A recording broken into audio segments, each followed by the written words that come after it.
Assalamualaikum warahmatullahi wabarakatuh. Jadi di sini kami dari kelompok 4 akan melakukan presentasi tentang tugas keempat dari rekayasa perangkat lunak, yaitu mengenai feasibility study. Sebelum itu kita akan melakukan perkenalan terlebih dahulu. Yang pertama ada saya, Ivan Christopher Sukandar dengan 3 NPM belakang 086. Lalu ada saya Adil Saniwardani dengan NPM 021. Saya Muhammad Dafa Fitriansyah dengan NPM 095. Dan saya Alvan Disanjaya dengan NPM 100. Nah, di sini sebelum membahas lebih lanjut, kita harus mengetahui apa pengertian dari feasibility study. Feasibility study merupakan sebuah analisa dan evaluasi dari proyek yang diusulkan untuk menentukan apakah secara teknis layak dalam perkiraan biaya dan menguntungkan. Semua proyek layak bila sumber dan waktunya tidak terbatas. Tetapi pada kenyataannya, pengembangan sistem berbasis komputer dibatasi oleh sumber dan waktu. Selanjutnya, setelah mengetahui pengertian, kita harus mengetahui apa itu tujuan dari feasibility study. Yang pertama ada untuk memahami secara menyeluruh semua aspek proyek, konsep, atau perencanaannya. Yang kedua, agar tidak melihat setiap masalah yang dapat dilaksanakan saat melaksanakan proyek. Yang ketiga, menentukan apakah setelah mempertimbangkan semua faktor penting, proyek tersebut layak, yaitu layak untuk dilakukan. Selanjutnya, memperhitungkan sifat penyusunan sistem dengan memperhitungkan keberadaan masalah. Selanjutnya ada memperhitungkan jangkauan masalah. Kemudian selanjutnya ada mengajukan aksi-aksi yang dapat menyelesaikan masalah. Kemudian ada memperhitungkan kelayakan penyusunan sistem yang diajukan. Dan yang terakhir, menyusun rencana secara rinci untuk langkah analisis sistem. Selanjutnya kita harus mengetahui apa pentingnya feasibility study. Feasibility study atau studi kelayakan penting untuk pengembangan bisnis. Studi kelayakan dapat memungkinkan sebuah bisnis untuk membahas bagaimana dan di mana bisnis tersebut akan beroperasi. Selanjutnya, feasibility study juga dapat merusak potensi yang dapat menghambat operasi sebuah bisnis dan hanya sejumlah dana yang dibutuhkan untuk menjalankan bisnis tersebut. Studi kelayakan ini bertujuan juga untuk strategi pemasaran yang dapat membantu meyakinkan investor atau bank bahwa mencoba dalam proyek atau bisnis tertentu adalah pilihan yang bijaksana. Selanjutnya ada faktor penghambat dari feasibility study. Ada beberapa faktor yang menjadi penghambat dari studi kelayakan yang dapat menyebabkan terjadinya kegagalan dalam prosesnya. Yang pertama ada data dan informasi yang diperoleh tidak lengkap atau tidak dapat dipercaya. Yang kedua, ketidaktelitian dari tim feasibility study. Kemudian yang ketiga, membuat perhitungan yang salah. Dan yang keempat, pelaksanaan pekerjaan yang tidak tepat. Dan yang terakhir, kondisi lingkungan sekitar atau lokasi. Selanjutnya, teknik-teknik dalam melakukan feasibility study. Feasibility study mempertimbangkan banyak aspek seperti ekonomi, hukum, penjadwalan, operasional, dan teknik. Teknik melakukan feasibility study ini ada berbagai macam langkah, yaitu yang pertama membuat analisis pendahuluan, yang kedua menyiapkan data yang dibutuhkan, yang ketiga lakukan survei pasar atau riset pasar, yang keempat menyusun laporan, yang kelima tinjau dan analisis semua data, kemudian yang terakhir buat keputusan. Selanjutnya ada tools feasibility study. Terdapat sejumlah tools yang bisa kamu manfaatkan untuk keperluan feasibility study ini. Tools-tools ini itu tidak mengacu pada teknologi mutakhir, melainkan faktor-faktor kerja yang akan meringankan proses analisis, yaitu komponen dan praktik terbaiknya. Nah, berikut adalah pemaparan mengenai kedua tools feasibility study. Yang pertama ada komponen feasibility study, ada market aspek, teknik aspek, manajemen and organization aspek, financial aspek, sosial ekonomi aspek, legal aspek, environment aspek.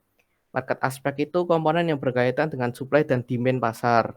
Tentunya ada teknik aspek, komponen yang mengacu pada teknis proyek, seperti simulasi proses, daftar peralatan, studi SDM, dan lain-lain. Kemudian untuk manajemen, ini itu membahas mengenai kualitas pihak manajerial dan penyelenggara yang bertanggung jawab atas jalannya proyek. Kemudian untuk finansial, ya sesuai namanya, yang membahas mengenai kondisi finansial yang menopang jalannya proyek, seperti biaya operasional dan modal dari investor. Selanjutnya sosial ekonomi aspek, yaitu dampak sosial dan ekonomi yang akan dihasilkan oleh pelaksanaan proyek perusahaan. Kemudian legal aspek, analisis terhadap dokumen dan persetujuan proyek untuk melihat kelayakannya terhadap hukum yang berlaku. Yang terakhir, environment aspek, yaitu dampak yang diberikan proyek terhadap lingkungan. Kemudian di sini ada praktik feasibility study. Ini tuh lanjutan dari tools feasibility study. Berikut ini sejumlah praktik feasibility study yang dapat kamu praktikkan untuk kebutuhan proyek perusahaan. Yang pertama, lakukan tahap analisis awal, seperti meminta feedback tentang konsep baru proyek dari stakeholder yang sesuai. Kemudian ada yang kedua, analisis kualitas dan ajukan pertanyaan terkait data yang diperoleh pada fase awal penelitian. Kemudian yang ketiga, lakukan survei atau riset pasar untuk mengidentifikasi permintaan dan peluang untuk mengejar tujuan proyek. Yang keempat, tulis rencana organisasi, operasional, serta bisnis, termasuk mengidentifikasi jumlah tenaga kerja yang dibutuhkan, berapa biayanya, dan untuk berapa lama. Kemudian siapkan laporan laba rugi yang diproyeksikan, yang mencakup pendapatan dan biaya operasional. Kemudian siapkan neraca hari pembukaan. Kemudian yang terakhir, identifikasi hambatan dan potensi kerentanan serta cara mengatasinya. Kemudian selanjutnya akan dijelaskan oleh teman saya.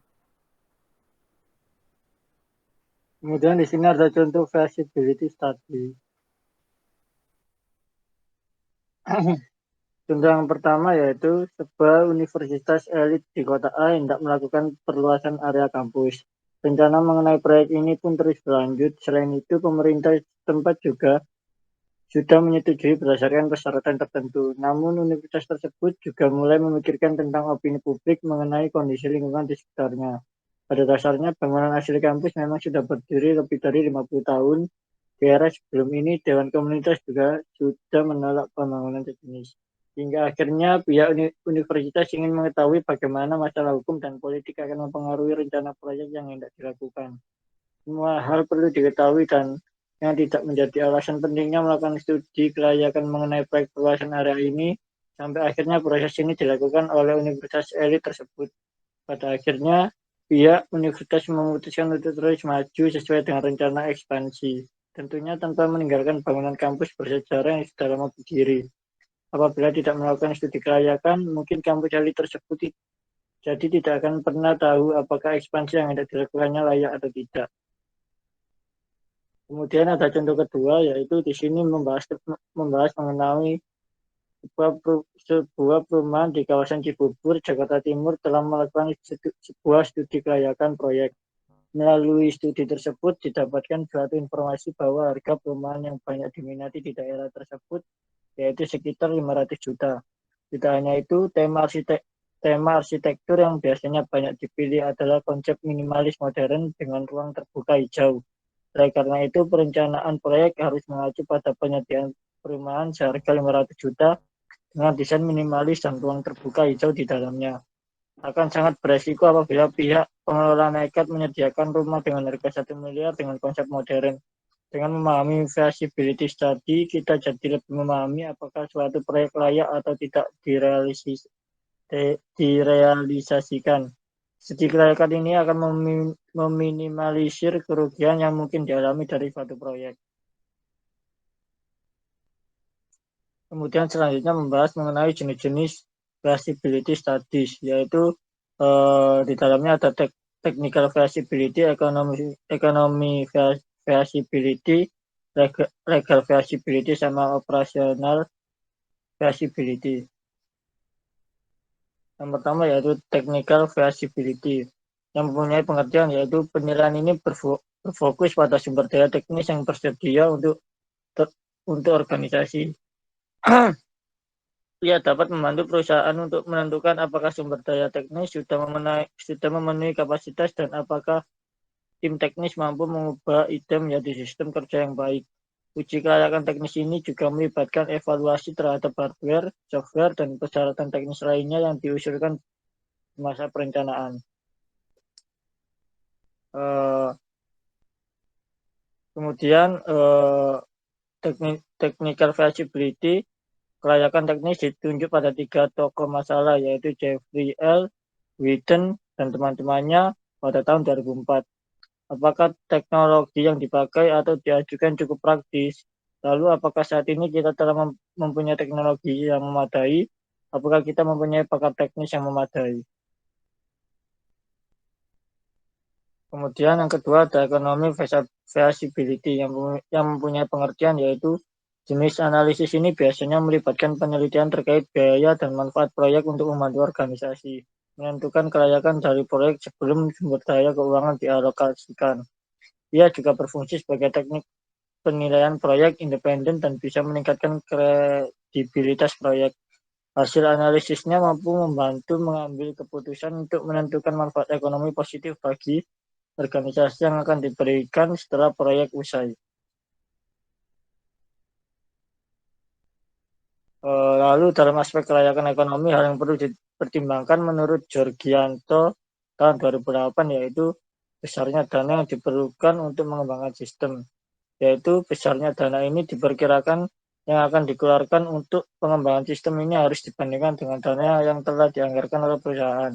Bila biaya pengembangan sistem ini melebihi dana yang telah dianggarkan, maka dapat mengganggu aliran kas di dalam perusahaan dan sebagai akibatnya sasaran sistem tidak dapat sejalan dengan tujuan perusahaan.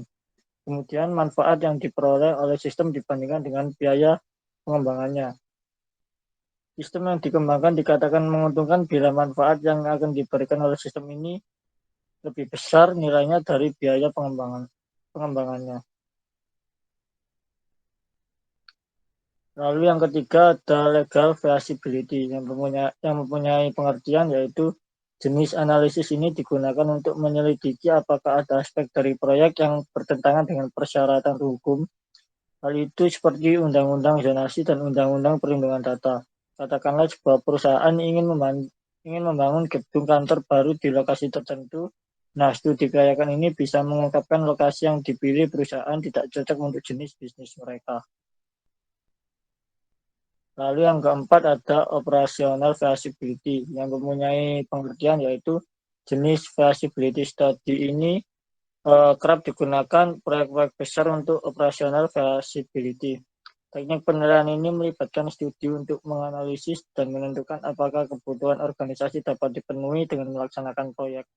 Studi kelayakan operasional ini juga bisa memeriksa apakah rencana proyek sudah memenuhi persyaratan yang perlu diidentifikasi dalam fase analisis pengembangan bisnis.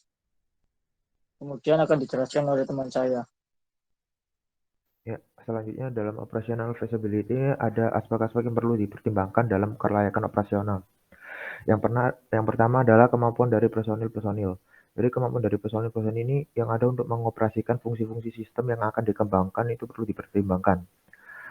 Apa harus menambah personil atau mengadakan training khusus atau melakukan training personil yang telah ada aja atau sama sekali tidak menambahkan personil dan tidak melakukan training. Yang kedua ada kemampuan dari operasi sistem untuk menghasilkan informasi. Jadi apakah sistem yang akan dikembangkan akan dapat beroperasi dengan semestinya untuk menyediakan informasi berkualitas kepada para pemakainya, ataukah ada hal-hal yang dapat menyebabkan sistem tidak dapat beroperasi dengan semestinya. Yang ketiga ada kemampuan pengendalian dari sistem operasi. Apakah sistem yang akan dikembangkan ini memiliki pengendalian yang cukup untuk menjamin kebenaran hasilnya serta menjaga keamanan dari perusahaan. Yang terakhir ada efisiensi dari sistem, di mana apakah sistem yang akan dikembangkan ini telah memanfaatkan sumber-sumber daya secara optimal atau tidak. Selanjutnya ada manfaat dari feasibility study. Mengapa perlu feasibility study? Yang pertama, meningkatkan fokus dari pihak penyelenggara proyek. Yang kedua, mengidentifikasi peluang baru bagi proyek. Yang ketiga, memberikan informasi berharga untuk keputusan pengadaan proyek. Yang keempat, mempersempit alternatif bisnis. Yang kelima, mengidentifikasi alasan yang sah untuk melakukan proyek. Selanjutnya ada feasibility report atau laporan kelayakan, di mana feasibility report ini adalah laporan kajian yang dilihat dari berbagai segi aspek baik legalitas, teknis, pemasaran, sosial ekonomi, maupun manajemen dan keuangan, yang hasilnya nanti digunakan untuk mengambil keputusan suatu proyek akan dijalankan, ditunda, atau tidak dijalankan. Nah, dalam feasibility report ini ada langkah-langkah dalam membuatnya. Yang pertama adalah tulis deskripsi proyek. Nah, pada langkah ini kita mengumpulkan informasi terkait dengan latar belakang proyek atau bisnis. Misalnya, perusahaan perlu meningkatkan penjualan online dan mempromosikan produk atau layanan melalui website. Nah, maka di bagian pertama laporan, kita dapat menuliskan deskripsi seperti proyek ini adalah pengembangan situs web untuk mempromosikan produk atau layanan di internet dan meningkatkan penjualan online dengan cara mendorong pelanggan untuk mengunjungi situs web dan melakukan transaksi secara online. Yang kedua, ada jelaskan kemungkinan solusi. Nah, kita ini harus melakukan analisis secara mendalam untuk memberikan alternatif-alternatif serta membuat deskripsi terkait dengan solusi yang akan diimplementasikan nanti ke dalam proyek atau bisnis. Misalnya, proyek e-commerce memiliki deskripsi solusi berikut. Proyek ini dapat dilakukan dengan penerapan dua solusi yang mungkin. Yang pertama, toko online. Yang kedua adalah situs web perusahaan. Langkah yang ketiga ada daftar kriteria evaluasi. Langkah penulisan laporan studi kelayakan ini mengharuskan kita untuk melakukan investigasi secara mendalam. Solusi ya sama dengan solusi yang Anda tawarkan tadi. Misalnya, kita dapat menambahkan kriteria berikut ke dalam laporan. Solusi yang dilakukan dalam proyek ini akan dievaluasi dan dibandingkan dengan menggunakan kriteria-kriteria sebagai berikut. Yang pertama ada spesifikasi konsep, kedua audit konten, ketiga spesifikasi desain teknis, dan keempat jadwal peluncuran dan kerangka waktu. Selanjutnya ada usulkan solusi yang paling layak. Jadi setelah kriteria digunakan untuk mengevaluasi solusi, langkah berikutnya adalah menentukan solusi yang paling ekonomis dan layak secara teknis dan memungkinkan perusahaan untuk pertama tetap menggunakan sumber daya proyek secara optimal, yang kedua mendapatkan manfaat yang terbaik. Misalnya laporan kita tulis seperti setelah dilakukan evaluasi untuk setiap solusi yang ada, maka solusi yang paling layak untuk proyek ini adalah.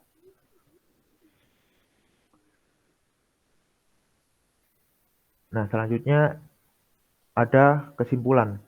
Nah, langkah terakhir dari proses penulisan laporan studi kelayakan ini adalah membuat sebuah kesimpulan dengan meringkas tujuan proyek dan menuliskan solusi yang paling layak. Contohnya, kesimpulan laporan kelayakan. Tujuan proyek ini adalah untuk mengembangkan situs web dengan desain yang baik sehingga akan berkontribusi terhadap peningkatan penjualan online, menarik perhatian target pelanggan, dan menghemat biaya. Solusi yang paling layak untuk proyek yang telah dipilih dan disetujui, dan sekarang kami siap untuk melakukan elaborasi lebih lanjut. Di sini di dalam feasibility report ada bab 1. Pada bab 1 ini berisi tentang pendahuluan yang bisa dibagi menjadi beberapa bagian, yaitu latar belakang pengembangan software, tujuan, ruang lingkup, dan berbagai macam lainnya. Bagian tersebut biasanya bercerita mengenai latar belakang mengapa suatu program itu dibuat, dan menjelaskan tujuan pembuatan program tersebut dan hal-hal lainnya. Nah, berikut merupakan contoh bab 1 dari feasibility report yang ada pendahuluan, latar belakang, dan lainnya. Selanjutnya akan dijelaskan oleh teman saya. Baik, yang selanjutnya yaitu bab 2 dari visibility report. Nah, pada bab 2 ini berisi mengenai tinjauan pustaka. Bab ini juga bisa dibagi menjadi beberapa subbagian seperti gambaran umum, objek penelitian, sistem informasi akademik, dan lain sebagainya. Nah, berikut ini adalah contoh dari bab 2 visibility project, visibility report. Kemudian yang bab 3, pada bab ini berisi mengenai metodologi penelitian. Bab ini juga bisa dibagi menjadi beberapa subbagian seperti tahap pengumpulan data, analisa pemilihan alternatif sistem informasi akademik, dan lain sebagainya. Nah, berikut adalah contoh dari bab 3 visibility report, yaitu metodologi penelitian. Kemudian lanjut bab 4, yaitu berisi mengenai analisa kebutuhan dan proses bisnis. Bab ini juga bisa dibagi menjadi beberapa subbagian juga, seperti penjelasan sistem informasi akademik, STIKES, pemerintahan Kabupaten Jombang, studi literatur, dan lain-lain. Berikut adalah contoh dari bab 4, visibility report, analisis kebutuhan dan proses bisnis. lain sebagainya. Kemudian lanjut ke bab 5, yaitu mengenai analisa dari kelayakan proyek yang akan dijalankan. Bab ini dapat dibagi menjadi beberapa subbagian, seperti analisa manfaat, analisa umum, dan analisa manfaat. Berikut adalah contoh bab 5 dari Feasibility Report. Kemudian yang terakhir, bab 6, pada bab ini berisi mengenai kesimpulan dan saran. Pada kasus tertentu juga berisi manfaat penelitian. Nah, berikut adalah contoh bab 6 dari Feasibility Report. Ada kesimpulan, saran, dan juga manfaat. Nah, sekian dari kami, dari kelompok 4. Terima kasih. Wassalamualaikum warahmatullahi wabarakatuh.